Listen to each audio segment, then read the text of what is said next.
Fala, gente, tudo tranquilo? Se liga na aula. Na aula, eu quero ver.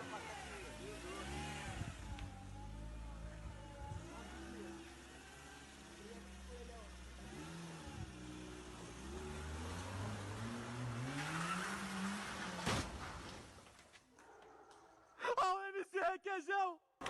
Então, vamos dar continuidade e nessa aula a gente vai estudar a análise diferencial dos escoamentos, né? A gente já tinha visto em aulas anteriores que o escoamento ele pode ser e ele é dividido em duas formas, né? De se analisar, né? Esse escoamento na forma integral e na forma diferencial. A análise integral a gente já estudou, que é aquela análise quando eu delimito uma região para estudar, ou seja, eu não estou me preocupando com o comportamento das partículas de fluido quando essas partículas elas estão escoando com o tempo, né? Então eu não me preocupo com as partículas individualmente, eu me preocupo com a relação dessas partículas dentro de um volume de controle. Então a gente define um volume de controle, como é esse caso aqui, ó, que é um exemplo de análise integral. Então aqui eu tenho um volume de controle. Imagina que isso aqui seja, por exemplo, uma antena parabólica, né? E aqui eu tenho o vento que está se chocando sobre essa antena parabólica. Eu estou querendo fazer uma análise da interação, né? desse ar em movimento, desse vento com essa estrutura, né? Com essa antena parabólica. Então eu posso analisar ele dessa forma, que é uma análise integral. Não me interessa como é que as partículas de fluido elas estão se comportando aqui dentro, ó. Só vai me interessar que vai existir uma entrada e uma saída desse meu volume de controle, né? Na hora que eu delimito o volume de controle. Essa forma a gente já estudou, fazendo aquelas análises, né, das equações de conservação. E na aula de hoje a gente vai estudar a análise diferencial, que é justamente quando eu não posso desconsiderar, ou quando eu não quero desconsiderar, o comportamento do fluido aqui dentro, né? Então, se vocês perceberem, vejam como eu deixei de ter muita informação, né? Vejam aqui como é que o fluido ele está se comportando, ó, fazendo essa espécie de redemoinho, digamos assim, né? Então, tudo isso aqui tem influência, tá? Na força com que eu tô analisando esse meu escoamento. Se vocês observarem, essa minha força resultante aqui, ó, na hora que eu considero esse meu objeto aqui e eu considero a minha análise integral, a minha força ela é aplicada justamente nesse ponto, ó. Por quê? Porque as forças elas são aplicadas aqui fora e não no próprio objeto. Na hora que eu começo a analisar o objeto, levando em consideração o escoamento das partículas de fluido, eu percebo que justamente por causa dessa geometria aqui, ó, a minha força resultante ela está sendo aplicada, na verdade, aqui em cima, ó. Então, realmente existe uma variação, né, uma mudança. Então, assim, existem formas que a gente, situações reais que a gente pode simplificar e a gente pode considerar como um volume de controle, mas existem outras situações práticas que a gente não tem como fazer essa consideração. Então, a gente vai ter que partir para essa análise diferencial, que, como eu falei, não é uma análise fácil, né? É uma análise que envolve cálculos numéricos, né? envolve cálculos computacionais e por aí vai, tá bom? Então, o objetivo é justamente a gente estudar a partir de agora essa análise diferencial do escoamento e só relembrando, essa análise diferencial é aquela análise onde eu levo em consideração as partículas de fluido e como essas partículas elas vão se locomovendo com o tempo. Então, percebam que eu tenho escoamentos tridimensionais, porque eu vou ter acelerações em todos os eixos, né? em todas as coordenadas, eu vou ter velocidades diferentes, enfim. Então, termina sendo bem complexo, mas a gente vai tentar simplificar o máximo que puder aqui. Então, aqui a gente começa com a equação da continuidade na forma diferencial. A gente deduziu a equação da continuidade na forma integral, já para vocês, nas aulas anteriores, e agora a gente vai definir a equação da continuidade na forma diferencial. E a gente vai partir daquela equação da continuidade na forma integral. Então, se vocês lembrarem, a minha equação na forma integral ela era dessa forma aqui, ó, que a gente já estudou, né? Então, aqui a gente pode deduzir essa equação da continuidade na forma diferencial aplicando aquele princípio da conservação de massa, ou seja, o fluxo de massa que sai do volume de controle. E aí, quando eu falo volume de controle, nesse caso, é um volume de controle diferencial, tá? É um elemento fluido que a gente já viu em áreas anteriores. É aquele volume tendendo a zero, um volume muito pequenininho, mas mesmo assim ele tem uma quantidade suficiente de molécula dentro dele que eu posso considerar, tá bom? Então, é o fluxo de massa que sai do volume de controle, ou seja, o fluxo de massa que está saindo aqui, ó, por essa face, menos o fluxo de massa que está entrando, ou seja, o fluxo de massa que está entrando por aqui. E quando eu falo aqui e aqui, eu estou me referindo só ao eixo X, tá? Mas a gente vai ver que essa conservação de massa, esse princípio da equação da conservação de massa, eu aplico em todas as faces. Eu aplico tanto em relação a X, como em relação a Y, como em relação a Z, tá bom? Então, aqui é o fluxo de massa que está entrando no volume de controle em relação ao eixo X, mais a taxa de variação da massa dentro do próprio volume de controle. Isso aqui tem que ser igual a zero, tá? Então, esse daqui é o princípio da conservação da massa que a gente vai aplicar para encontrar a nossa equação, tá bom? Então, a primeira coisa que a gente já viu, o que é fluxo de massa ou vazão mássica, né? O fluxo de massa é ρVA, ou seja, massa específica vezes a velocidade vezes a área. Se a gente aplicar esse fluxo de massa, levando em consideração a saída, a entrada e a taxa de variação, jogando nesse elemento fluido, a gente tem essas equações. Ó. Vamos fazer sempre análise em X, porque em Y e Z vai ser a mesma coisa, né? Só está mudando a referência, o eixo, né? Então, em X, a gente aplicando isso daqui, a gente tem, ó, ρVx, ou seja, a velocidade em X, no X mais ΔX, que é justamente aqui na saída, ó, que a gente já viu isso nas aulas anteriores, né? Na entrada eu tenho em X e na saída eu tenho em X mais ΔX. Então, ρVx no X mais ΔX, ou seja, na saída, vezes a área, ó, dy dz, né? Que é justamente essa área aqui, ó, dy dz, né? Base vezes altura, que é justamente essa minha área daqui, ó, e desse outro lado, a área dessas faces, menos o que está saindo, que é ρVx no ponto X, né? Ou seja, na entrada, aqui, ó, no ponto X, multiplicado pela área dy dz. E da mesma forma eu faço para y e para z, tá bom? Como vocês podem perceber aqui, ó. Então, com isso eu já tenho os fluxos de massa, tanto na saída como na entrada, certo? E a taxa de variação da massa nesse volume de controle diferencial, como é que eu faço? Então, taxa de variação da massa é isso daqui, ó. A massa é ρ vezes o volume. Vamos só relembrar isso aqui no sistema internacional. No sistema internacional, o ρ é quilo por metro cúbico. E o volume é em metro cúbico. Então, se eu pegar o quilo dividido por metro cúbico e multiplicar pelo metro cúbico, que é do volume, eu posso cancelar metro cúbico com metro cúbico e sobra o quê? Sobra o quilo. Então, a massa eu posso definir como ρ vezes o volume. Então, a taxa de variação da massa é o d massa dt, ou d ρV dt. Como o meu volume é constante, né? Ou seja, isso aqui é um volume diferencial, eu não posso nem aumentar nem diminuir esse volume, né? Ele não vai ficar nem aumentando nem diminuindo, ele é um volume constante, eu posso tirar ele dessa derivada, ele não está variando com o tempo. Então, volume multiplicado por dρ dt. E o volume é isso daqui, ó, dx, ΔX, ΔY, ΔZ, né? O volume é isso daqui, ó, base vezes a largura vezes a altura, né? dx, dy, dz, tá bom? Então eu tenho dx, delta, né? ΔX, ΔY, ΔZ, dρ dt, ok? Então a gente definiu tanto os fluxos de massa na entrada e na saída, assim como a taxa de variação da massa no volume de controle. Então aqui a gente vai aplicando aquele princípio de conservação de massa, né? Só relembrando esse princípio aqui, ó, o que sai menos o que entra mais a taxa de variação. Então eu fiz isso aplicando aquele princípio de conservação e dividindo pelo volume, né? E depois de dividir pelo volume eu aplicar o limite quando esse volume tende a zero, porque eu estou querendo transformar aquela minha equação numa equação diferencial. Então eu tenho isso daqui, ó, d ρVx dx mais d ρVy dy mais d ρVz dv. E isso aqui são as massas, né, os fluxos de massa, as taxas, né, de massa que estão entrando e que estão saindo daquele meu volume de controle infinitesimal, diferencial. Mais o dρ dt vai ser igual a zero, né? A gente já viu que eu posso substituir esse termo aqui, ó, simplesmente pelo meu gradiente, né? Isso aqui, pelo que eu já estudei, isso aqui é o meu gradiente do ρv, né? d dx mais d dy mais d dz é um gradiente. Aí gradiente de quê? Gradiente do ρ vezes o v. Isso e isso é a mesma coisa. A gente geralmente escreve dessa forma só para dar uma diminuída no espaço, né, da equação, tá bom? Então isso daqui, gente, é a equação da continuidade na forma diferencial. levando em consideração as coordenadas cartesianas, tá bom? Então isso aqui que é a mesma coisa, né? A equação da continuidade na forma diferencial.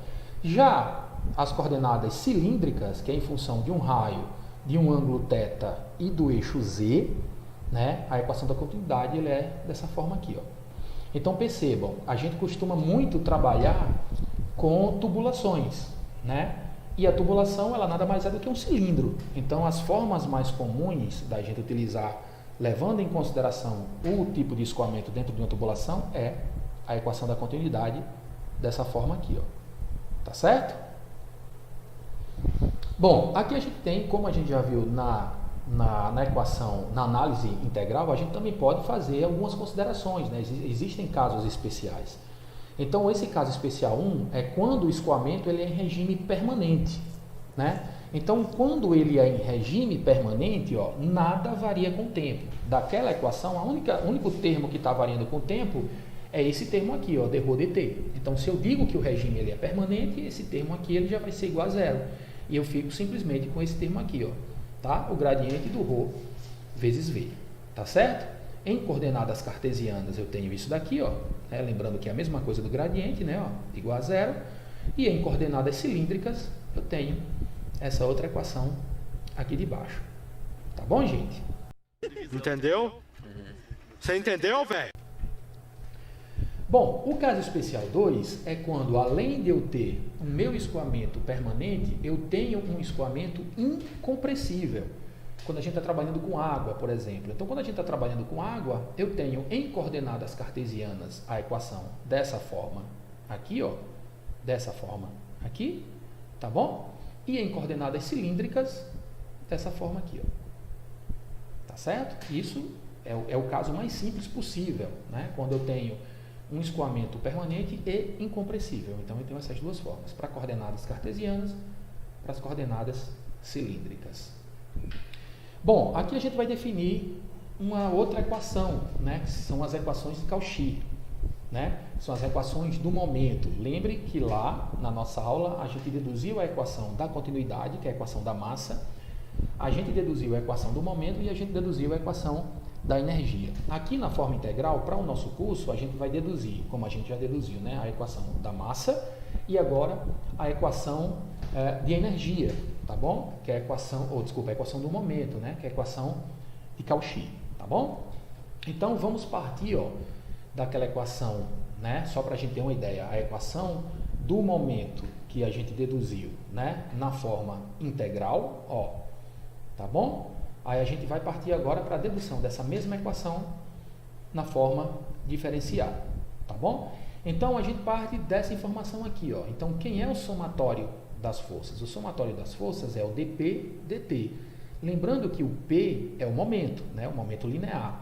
Então, o momento eu já vi que é o dm vezes v, ou seja, a massa, né, diferencial vezes a velocidade, tá bom? Como essa minha massa ela não muda, ela se conserva, ela é constante, eu posso tirar ela daqui, ó. Então, eu tenho que o somatório das forças vai ser igual ao dm, que multiplica o dv dt. Esse dv dt é a derivada material, que a gente já estudou também, tá? Essa derivada material, ela serve quando a gente está querendo justamente acompanhar uma partícula conforme essa partícula se move com o tempo, ok? Então, eu tenho dm que multiplica dv dt, tá bom? Aqui a gente pode, ó, definir o dm como se fosse, né, a massa específica, ó, o ρ multiplicado pelo volume. Lembra que no slide anterior a gente deduziu a massa como massa específica vezes o volume? Aqui a gente também pode fazer a mesma coisa. A diferença é que essa massa ela é uma massa diferencial. Então, se ela é uma massa diferencial, eu tenho que multiplicar por aquele volume do meu elemento fluido, ó, que é um volume diferencial também. Então, o dm vai ser igual a ρ multiplicado por dx dy dz, que é o meu volume, tá bom? Então, o que é que a gente faz agora? A gente pega esse valor aqui e substitui, ó, onde eu tenho o dm. Então, substituindo aqui no lugar do dm, eu tenho que o somatório das forças vai ser igual a ρ dx dy dz multiplicado por dv dt, tá certo? Ó, as forças que atuam sobre o elemento diferencial consistem em forças de campo, que é a força peso, tá? E as forças de superfície, que são aquelas forças devido às tensões normais e de cisalhamento. São aquelas forças que a gente já viu também nas nossas aulas, né? São aquelas forças por causa dos outros elementos fluidos que estão empurrando aquele elemento fluido que eu estou analisando. Quando eu analiso um elemento fluido, eu não posso esquecer que esse elemento fluido ele está interagindo com outros elementos fluidos, né, que estão em contato com todas as suas faces, né? Não existe só esse elemento fluido no meio. Geralmente esse elemento fluido eu pego do meio de um fluido qualquer. Então, se eu peguei esse elemento, eu tenho que lembrar que esse elemento está sendo influenciado, ou seja, ele está interagindo com outros elementos também nas suas faces. Então, isso é o que a gente chama de forças de superfície, que são as forças na superfície, né? Então, a gente vai deduzir essas duas forças aqui, ó. Quem é a força-peso? A força-peso é o Rho vezes o volume vezes a gravidade.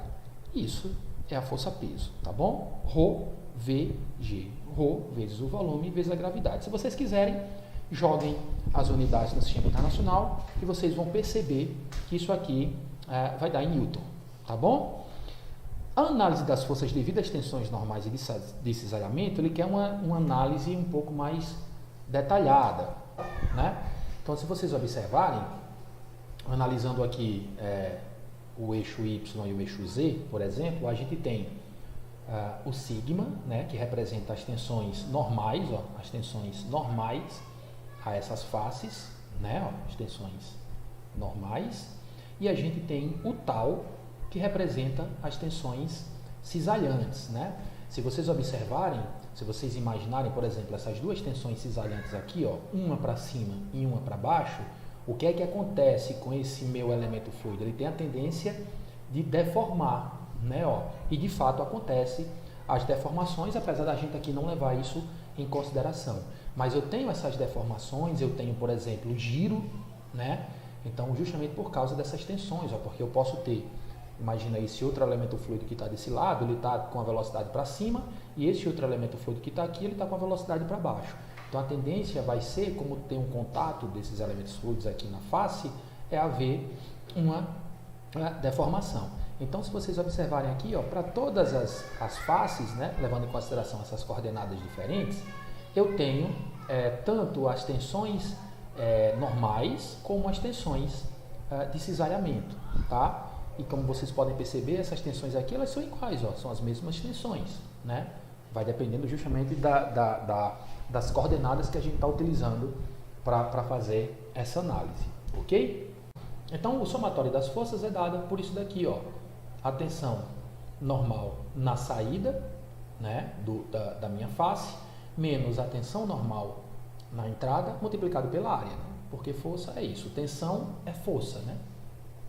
Pressão, desculpa, tensão é pressão, então pressão vezes área é força, tá bom? Então, é a tensão normal na saída, menos a tensão normal da entrada, mais as tensões de cisalhamento, ó, tensão de cisalhamento na saída, menos a tensão de cisalhamento na entrada, vezes a área, mais a tensão de cisalhamento na outra face, né? Menos a tensão da saída e na entrada, vezes a área. Se vocês, voltando aqui, vocês percebem que eu tenho uma tensão normal e duas tensões de cisalhamento, tá bom? Moça, Deus é mais. Dividindo essa equaçãozinha aqui, ó, pelo volume, ΔX, ΔY e ΔZ, e aplicando o limite quando o volume tende a zero, mais uma vez eu estou querendo transformar essa equação numa equação diferencial, eu tenho que o somatório das forças em x é igual d sigma dx mais d tal dy mais d tal dz, tá bom? Aqui eu tenho o d sigma do x em relação a x, aqui eu tenho a tensão de cisalhamento de y em relação ao eixo x, e aqui eu tenho a tensão de cisalhamento de z em relação ao eixo x também, tá bom? Minha vida está na mão de Deus, mas a morte está na caçamba do motorzinho.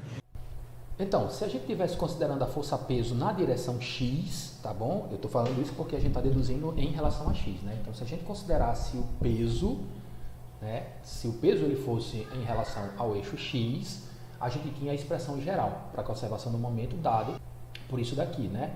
Lembrando que aqui é a força-peso, né? Ó, a força-peso multiplicado pelo dv/dt. Como eu estou levando em consideração só o eixo x, ficaria o dvx dt, que isso aqui seria o somatório das forças na direção x. E eu já vi que o somatório das forças, ó, ou são as forças de superfície, que a gente já deduziu, né, a taxa, né, de força na superfície, das tensões na superfície, mais a força peso, né, que seria a minha força de campo. Então, substitui no lugar do f de x, isso aqui igual a ρ e multiplica dvx dt, tá bom?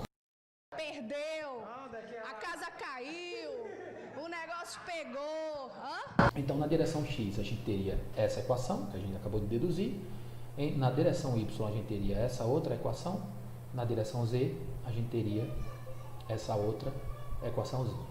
Tá bom? Ó, que corresponde às equações diferenciais do movimento de um fluido nas direções x, y e z, em coordenadas cartesianas, que são as que a gente chama de equações de Cauchy.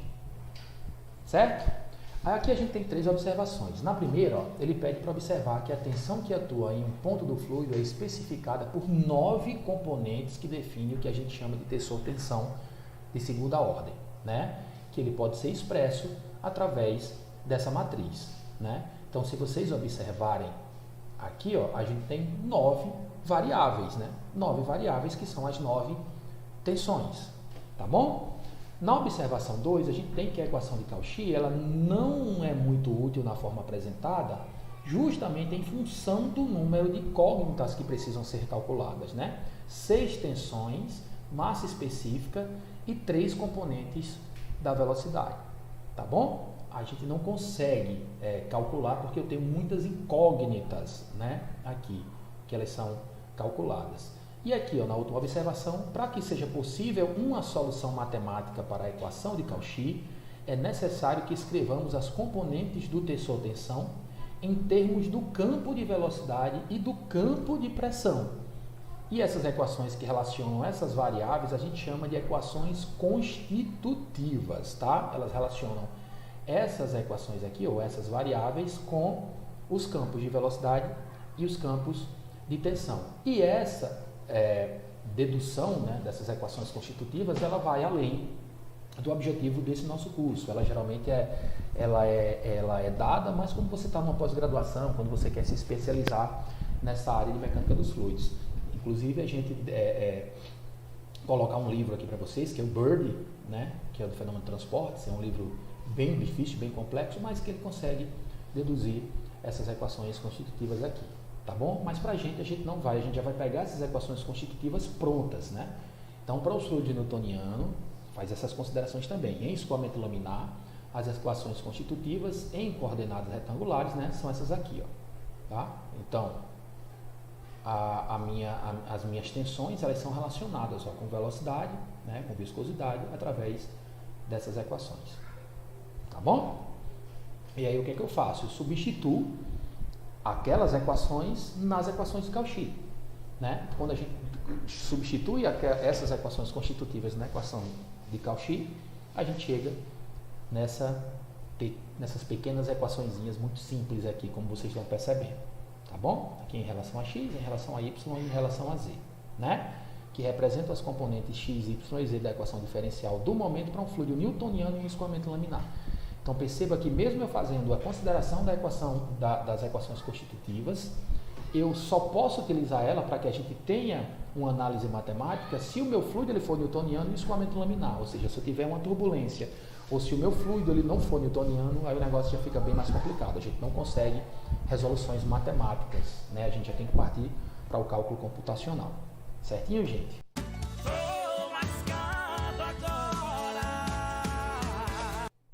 Bom, considerando o caso de um escoamento incompressível com viscosidade constante, a gente obtém a forma tradicional das equações de Navier-Stokes, né, que em coordenadas cartesianas elas apresentam essa forma aqui, ó. Então essas são as equações de Navier-Stokes, que é quando eu trabalho com escoamento incompressível e com a viscosidade constante. Eu peguei aquela equação de Cauchy, fiz essas considerações e eu transformei ela nas equações de Navier-Stokes, que na verdade foram essas duas pessoas, Navier e Stokes, que juntos propuseram essas equações. E aí, na forma vetorial, ela pode ser escrita dessa forma aqui, ó, onde eu tenho os gradientes, tá? Então isso aqui é a mesma coisa, tá certo? E como é que a gente vai conseguir fazer cálculos utilizando essa equação? Cálculos matemáticos, simplificando.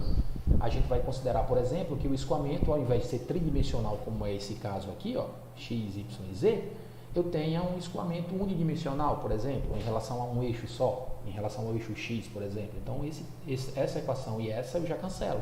Eu fico só com a equação de cima. E mesmo assim, eu só vou conseguir responder se eu fizer outras considerações, que aí a gente vai ver nos exemplos que eu vou passar para vocês, que vai ficar um pouco mais simples, tá bom? De qualquer forma, essas são as equações de Navier-Stokes. Então, geralmente utilizamos mais comumente essas equações de Navier-Stokes em coordenadas cilíndricas. Então, lá é coordenada cartesiana e aqui em coordenadas cilíndricas, que foi aquilo que eu falei para vocês. A gente geralmente trabalha com fluido escoando dentro de tubulação.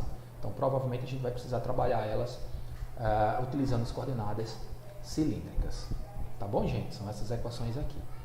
Cada gota do meu choro tem motivo, porque eu me lasquei bonito. Então, aqui a gente tem algumas observações, né? Ó, esse termo da equação, eu posso rearranjar ele, ou seja, eu posso abrir esse termo e eu transformar esse termo aqui nesse termo. É a mesma coisa.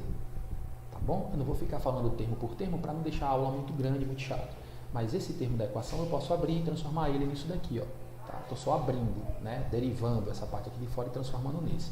Da mesma forma, esses outros termos aqui, ó, tá bom? Essas observações elas podem ser importantes para a gente lá na frente. Bom, por fim a gente tem a equação de Euler, né? A equação de Euler ela é um caso particular das equações de Navier-Stokes, onde a gente considera um escoamento ideal, ou seja, sem manifestação de escoamento viscoso. Através dessa equação de Euler foi que Bernoulli ele propôs aquela equação que a gente estudou, né? Então, se eu considero que o fluido ele não tem manifestação de efeitos viscosos, esse termo aqui eu já cancelo, ó. Então, já simplifiquei alguma coisa, e aí eu transformei nessa equaçãozinha, né? Em coordenadas cartesianas a gente tem essas equações dessa forma aqui, né? Ó, essas equações, levando em consideração mais uma vez que o meu fluido ele é um fluido ideal, né? Aí a gente chega nessa equação. Tá bom, gente? Então era isso. Vamos até a próxima aula. Grande abraço. Olha aqui, minha gente, custa o que custar, vai um abraço pro grupo.